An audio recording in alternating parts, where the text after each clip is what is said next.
The summer of 1973 was one of the roughest we've had. 2 of our strikers were killed. Dozens of our people were beaten. And thousands were arrested and thrown in jail. And all because we dared to stand up to the growers when they made one more desperate attempt to crush our union.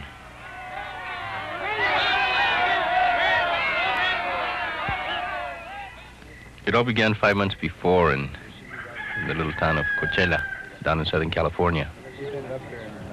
A group of people gathered and investigated some of the complaints that the workers were making. They heard that the growers were bringing in the Teamsters and forcing the workers to sign cards making them members of that union. And so they came to find out what was happening. We're still waiting for one for your group, right? That's Congressman Roybal.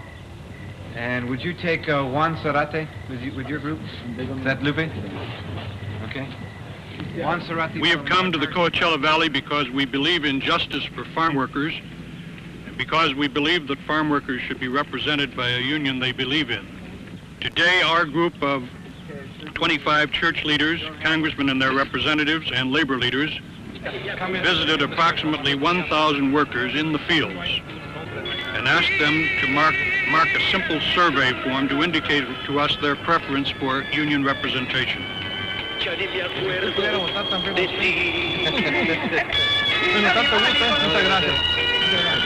We have kept personal custody of the ballots, and the results of the ballots are as follows. United Farm Workers Union, AFL-CIO, 795. Teamsters, 80. No union, 78.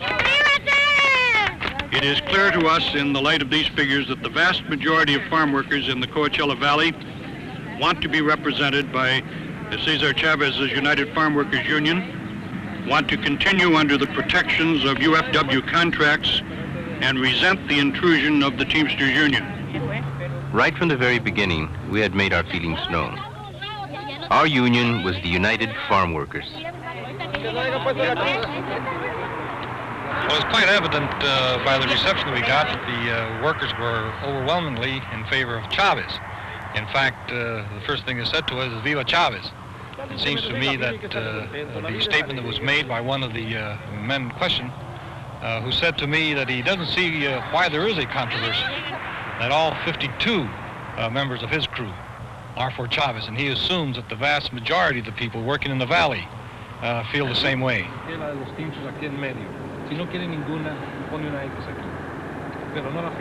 The reception from the growers was less friendly. Now, let's leave, huh? I'm Lloyd Sachin, sir. I don't give a goddamn who you are. I know who you are. Congressman Roybal. I know who you are, Reverend Sachin. I'll thank you if you get the hell out of my field, believe me. Actually, what we're trying to do is trying to get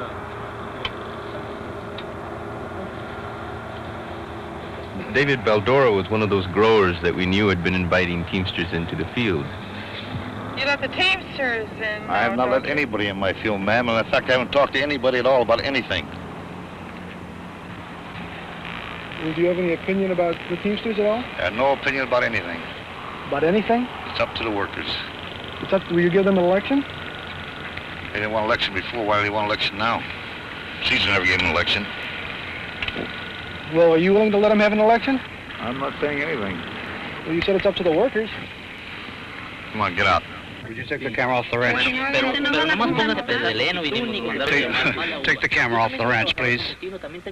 That's all right. Just be a nice guy and do it like I asked you to. Just take the camera off of the ranch. I simply asked them to do one thing, disconnect their equipment, and they did. I heard all of that, and I just asked you a question based Don't bait me. Based upon curiosity. Don't bait. Just, you're not here to bait me. I'm okay. here. All right. Curious. Okay, fine. I'm curious. I can't in my I've been curious about a lot of things that I never found the answer to. Did you ask?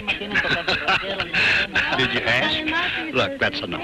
Don't you take any pictures around here either. Under these circumstances, the Farm Workers Union will have the full, total, and undivided support of the AFL-CIO all over this nation where these contracts are concerned.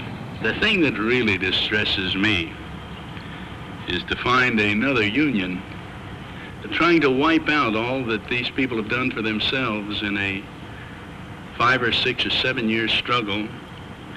You know, there are many people who don't realize that the effort of farm workers to unionize themselves is not a recent effort. It's been going on for over 85 years in this state. And each effort has been ground into the dirt, unsuccessful. And the sad thing is that during those 85 years, there was a Teamsters Union. And never at any time in those past 85 years were the Teamsters interested enough to try to help poor field workers. Anybody working in the fields knows who it is that's been helping the workers. And it's not the Teamsters, it's the United Farm Workers. We have problems dealing with wages because we don't get paid enough, $2,000 a year or less. We have the labor camps, which are miserable shacks, and we live there with our families. Our kids are out in the fields, more than 1 million of them, working like adults. And then there's the labor contractor. He hauls us in trucks like cattle. We get killed sometimes on the road. People read about it, but nothing happens. These are the evils that the United Farm Workers have been fighting against, and nobody else. Our struggle began in Delano in 1965. And as soon as the workers went out on strike, the growers' response was bitter, it was immediate, and it was violent. They did everything they could to try to break our union and to break our people. But we held on with nonviolence because we believed that it was necessary to fight with justice. And so our weapon was the boycott, as a means to put pressure on the growers and force them to sign. To do this, we had the help of people from all over the country who believed in our cause, and it worked. In 1970, our very first contracts, the very first in agriculture, were signed, and it really made a difference. But in December of 1972, just a few months before those first contracts were going to expire, Frank Fitzsimmons, who is the president of the Teamsters Union, spoke to the Farm Bureau Federation. Fitzsimmons suggested that the Teamsters and the growers work together, that they form an alliance in order to help each other. When it was time to sign new contracts with us, we were betrayed.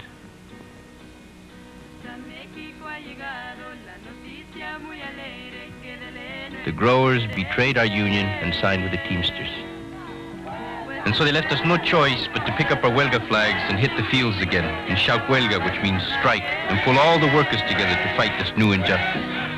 Como somos hermanos, la alegría compartimos con todos los campesinos.